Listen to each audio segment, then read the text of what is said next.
اللہ وقال رسول، سچے کلام کو عام کیا۔ السلام علیکم ورحمۃ اللہ وبرکاتہ۔ احسان احمد منڈیا پوچھتے ہیں ولیمہ کتنے دنوں تک کر سکتے ہیں؟ تو دوستوں جواب سنیں۔ فتاوی ہندیہ جلد نمبر 5 صفحہ نمبر 343 پر لکھا ہے مسنون ولیمہ رخصتی کے بعد 3 دن تک تاخیر کرنے کی گنجائش ہے، اس سے زیادہ نہیں۔ دوستو مسئلہ یاد رکھیں، ولیمہ کرنا سنت مؤکدہ ہے، اس کا مسنون وقت شب زفاف کے بعد ہے۔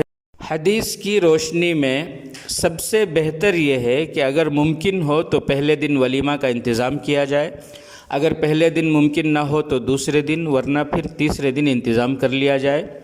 تیسرے دن کے بعد ولیمہ کرنا ولیمہ نہیں، وہ ضیافت میں شمار ہوگا۔